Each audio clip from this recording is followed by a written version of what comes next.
Let's discuss, first of all, what it is legitimate for the state to tell people about what they may or may not wear. Mona El-Tahawy, do you think the state is entitled to tell people they can't wear certain items of clothing? Well, the state does all the time. The state tells you that you can't leave your front door naked because you'll be arrested for indecent exposure. And many states here in the US make a point of saying that you can't have 3 or more people in a public place with their face covered. So as far as France is concerned, I believe it's the right thing to ban the face veil in public. I just believe it's done by the wrong people because I believe Sarkozy and his government are racist.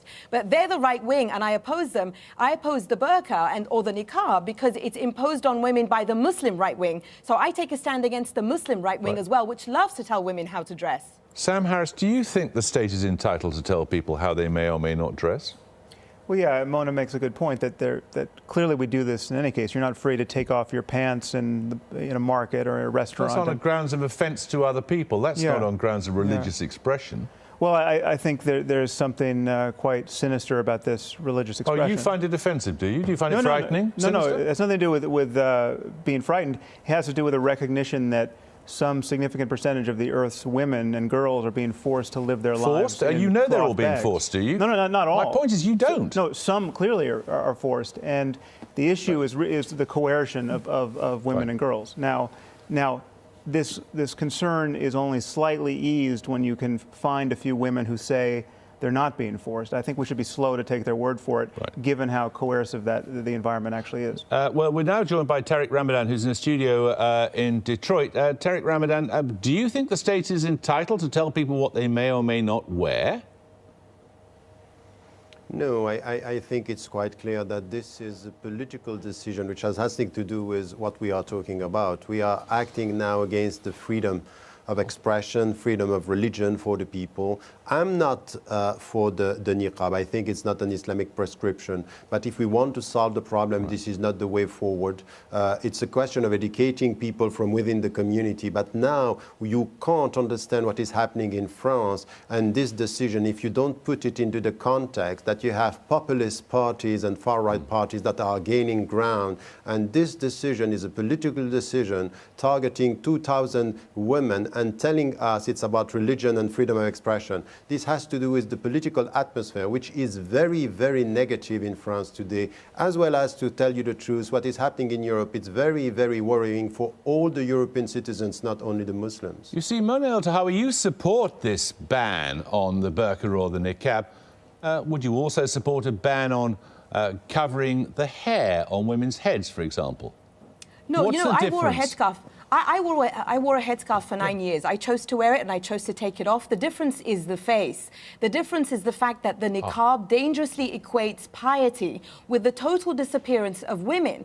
And it's not about choice here because we're talking about an ideology, the Salafi Wahhabi ideology that imposes niqab on women. This is such a misogynistic ideology that it does not even believe in the concept of a woman's right to choose anything but her right to cover her face. Now, Tara is saying that he supports freedom of expression, and yet here in the US and freedom of religion, he supported moving the Islamic Community Center near Ground Zero out of concern for American sensitivities, and yet here he is supporting covering women's face. Well, I support banning the face veil because it is exactly the same. Okay, I'm telling you, we are not getting into the question of the mosque and where it is in relation to Ground Zero. Let's stick to this question that we originally started out on, which is the question of what it is okay for the state to tell people they cannot wear. Now, Tariq Ramadan, the point is that it's something specific about the face, the covering of the face, that people find offensive. Would you accept that point? Of course, I can accept that, and I myself don't think that, but it's not for the state to say this. And by the way, many of the women who are wearing the niqab are converted to Islam, and they are saying we are doing on our own. This is our own choice. Who is the state? Who are the people in the state to tell the people the way they have to dress and not to dress? I think that this has nothing to this discussion about freedom for them. It's once again to target the Muslims Muslims and once again about the women, and just to make it clear today that we are resisting the Muslim presence, and by targeting the symbol, we are attacking the Muslim communities. It has nothing to do with this women's freedom, because they don't care about this. How are they going to deal with the wives of the princes and the kings who are coming to come in France? By banning them, they are not going to do that. Okay. Would you extend, Sam Harris, this ban to, for example, clerical vestments, monks' habits, nuns' habits? No. Why not? This doesn't really have to do with the outward signs of religion or with clothing. This is Mona raised some background concerns that are really the issue. We have a culture that treats women like the sexual property of men in some very basic sense. It diminishes their worth. Their worth is explicitly diminished, and this is an outward sign of that captivity, which is genuinely problematic for people. Effacing people is intrinsically isolating, and when it's done either under true coercion or tacit coercion, it clearly should be a concern of the state. Now, I think I share your concern. I think people should be free to dress however they want to dress, but we're talking about a context in which women are denied medical care because they can't be released from their husbands. France does this in the name of a secular state. That's whether it's a fig leaf or whether that is the genuine conviction. Yeah. But I mean, Syria claims to be a secular state. There is no truly secular state anywhere, is there? Well, there are some, but that's not the crucial issue. The issue is here. We're talking about how can women flourish in this world.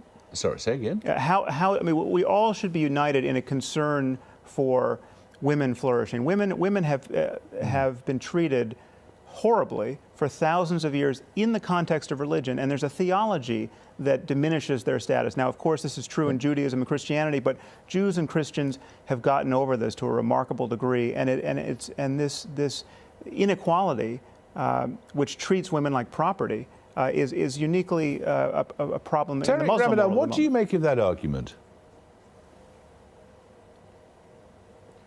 Who? Sorry, you, yes. I'm so sorry, you obviously didn't hear me. What do you make of this argument that there is that is particularly to do with the oppression of women? It's for me, you're asking me the question. I'm asking you the question. The point is specific to Islam. Yes. No, I think that once again, if you look at this, don't discuss this issue in that way, because at the end of the day, this is not the discussion. When you have women telling me or telling us and telling all the world, this is our decision, we want it, in fact, exactly for the opposite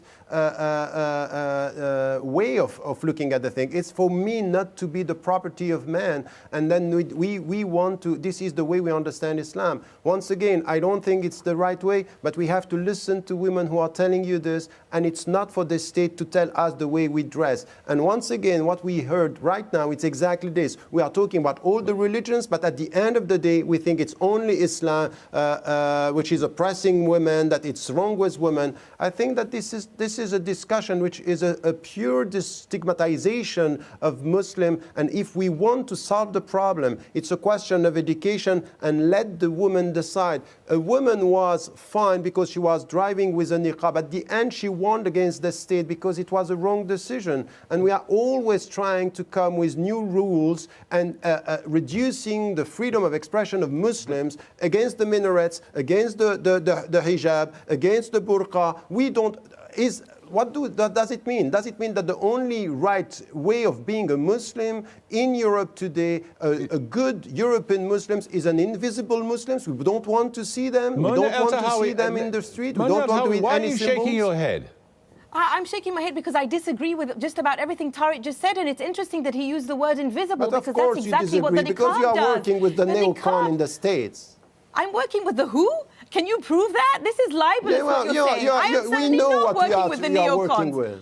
Did you hear what he just said? This You is are. exactly You are, the of problem course. that You a are Muslim working and a exactly in the feminist same actually direction. faces. You have to stop talking now because it's Yeah, my it's a turn. feminist, This is yeah. what happens when a Muslim and a feminist speaks out. She is silenced, or they try to silence me by saying I am a neocon. No, That I'm is not trying to absolute silence you. nonsense. This is Don't what's play the happening here. victim. You Don't are play the victim. supporting. I'm sorry. I'm not Accuse a her of being a victim. I'm neocon then. no Let her one's finish. victim. You are supporting the very thing you claim to be attacking. You support the invisibility of women. The niqab renders women invisible. And let's be real here. Feminist supporting organizations on the freedom. ground I'm will supporting tell you freedom for that women women to wear have no whatever say in they this. want. Stop talking. I'm talking. Women on the ground have no say in this because when they start to talk, you silence them. People like you silence them. The Muslim right wing has been encroaching on women's rights no. gradually, You and don't no one want has to hear said them. anything. You don't want to Liberal hear the groups have women. said nothing. The left wing have been silent, while Muslim women have been disappeared, all in the sake of fighting Islamophobia. I fight Islamophobia. I was standing outside of that mosque in New York. I wrote opinion pieces against the minaret ban. Stop There's one talking thing to about start yourself. banning Okay, a hang on. minaret, Talking about and it's yourself. another Okay, I'm gonna thing silence about all of you now, I disappearing think. a woman. You I- cannot sit there and libel me and try to silence All right, me okay, just that's because enough as for a now. feminist, I will Thank you not very be much silenced. indeed. This All has right, nothing all to three do of you, with thank you This is so women much. Thank you. disappearing.